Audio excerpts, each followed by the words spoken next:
Now for the brakes, nothing special, just your standard front disc brakes. So just turn the wheel so I can get access to these back bolts. 17 millimeter for the caliper, 21 millimeter for the bracket. Before I separate the caliper from the bracket, I like to just take a pry bar or a screwdriver, put it in between the caliper and the rotor, give her a tug, and that'll bring the caliper over, pushing these two pistons in. So when it comes time to push them in later before reinstallation, they're already mostly pushed in. See, they're getting down to their final little shaving. 21 mil for the brackets. And then we'll take the rotor off. These are getting new rotors.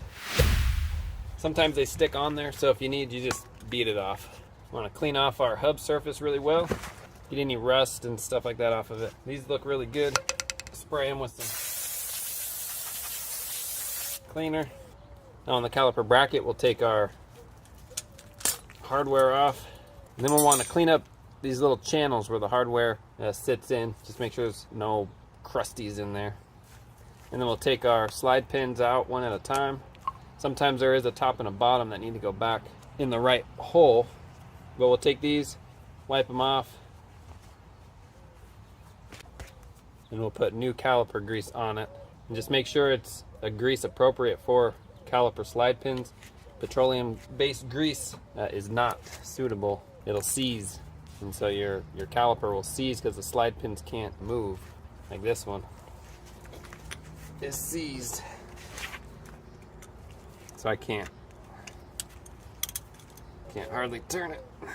I'm gonna try and get this one out if I can salvage it.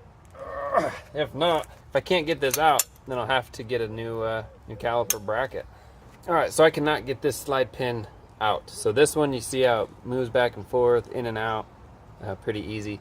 This will not move in any direction, in or out, side to side. I tried some mega pliers and as hard as I could. It's not coming out. You could try a vibration hit on it. Maybe the vibration can help. You can't really use heat unless you replace this boot, because this boot will melt. It's important to have that boot there. Unfortunately, the bracket does not come by itself locally. I can order the bracket and it'll be like a week out. Kind of crazy. So you purchase the bracket with a new caliper. This will also be how to replace a caliper on a Ford Explorer. All right, we are back on the brakes. Where were we? So got the rotor on. I can't remember if I told you about that, but there's a protective coating they put on the rotors just for storage. So you just take some brake clean and a clean rag, get that all off. And then the hub, you can put like an anti-seize or some kind of anti-rust. I like using fluid film because it's quick. I do a lot of brake jobs, so it's just spray it on, slap the rotor on, and you're done. But either way, that prevents the rotor from getting rusted to the hub. All right, so the caliper now, there's a bolt here that holds on the main line. If we just unbolt it, we're gonna drip a lot of brake fluid. So to make it easier, now you can do that, but to make it easier, we're gonna clamp off the line. So they make a little line lock. Let me go grab one and we'll lock the line, and then that'll minimize the amount of brake fluid we lose. 14 millimeter.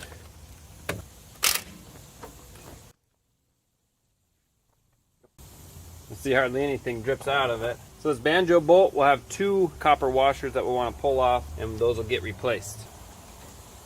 This is a core. We could drain it. It'll make the part store a little happier if it's not chock full. Oh, in fact, they give you a new banjo bolt in this kit, so that's great. We'll use that. They give you new brake hardware if you need it. All right, we can put our brake hardware on. Hardware typically only goes on one way. All right, so that slides in.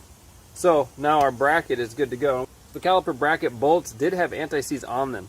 The manual doesn't say to reapply anti-seize, but anytime I see anti-seize on a bolt, I tend to put anti-seize back on it. Either way, these are torqued to 122 foot-pounds when the time comes.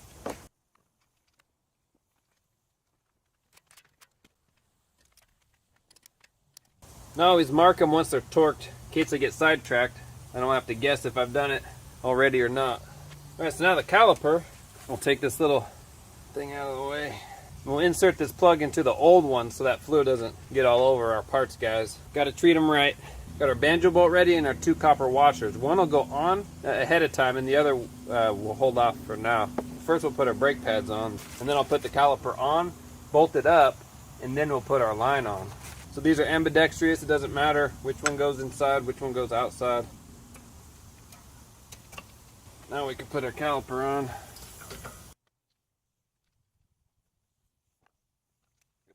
So then our line can go on. So the copper washer that's on the bolt, that's for this top. But we still need the washer to go in between the bottom and the caliper. So we'll put our bolt in with our washer on through the top like that, and then we'll put the washer underneath on the bolt, and that'll be our underside, and then we'll thread it on. Sure not to cross thread. Before you take it off, look at how it goes back on. It can only go back on one way, and it'll feel right when it goes back on. Being sure to keep it all clean so we don't get any grit, because that could prevent the washer from sealing all the way. There we go. Our banjo bolt is 26 foot-pounds, and then our 2 caliper bolts are 53. And if during the process you notice a little leak, you can go a little more torque to see if that leak will seal up. But if there's a leak, then we'll have to replace those washers and try again. So now we're ready to bleed the brakes. So we'll go ahead and just loosen up our bleeder. So this is a trick an old wise mechanic showed me. If you have a hose and a bottle, and you put the hose in the bottle with a little fluid, and then the hose just goes onto your bleeder. With the bleeder cracked, I can go inside, push on the brake pedal, fluid will come out, but air cannot get sucked back in. So we'll go ahead and open up our line. I'm going to go inside, pump the brakes, bleed the system. Another way you could do it is if you have a partner, they go inside, pump the brakes until it's firm, crack the bleeder, the fluid will come out, close the bleeder when the fluid stops, pump the brake, crack the bleeder, close the bleeder, pump the brake, do that over and over. I work by myself, so this system is perfect. Always make sure you have enough fluid up in the reservoir. All right, close the bleeder when you're done. Pop it off. A lot of places will let you recycle your old brake fluid, so that's something to keep in mind. All right, so now what I like to do is just pump the brakes really hard, get all that pressure until the brake pedal is really hard, and just smash on it and just double check for leaks. All right, there you go. That's the video. You just want to break it in. Take it for a quick test drive. Go to about 30 to 40 miles an hour, 35, and just do a good, nice, solid stop. Now, you don't want to lock up the brakes, but just do a nice, good stop. Do that about 5 or 6 times. Now, you don't want to overheat the brakes, but you just want to get them good and meshed together. What you're looking for is noises. Sometimes those little hardware can kind of touch on the rotor if it's not properly installed. That'll give you like a high pitch kind of squeal going down the road. So look at that. If that's the case, you know, jack it up, pull a tire off, and you can bend those little pieces of metal out away from the rotor. Looking for poles to one side or the other, pulsations and stuff. But if you're doing new pads and rotors, that's pretty rare to get anything like that. But all right, well, thanks for watching. Like, subscribe. See you on the next one.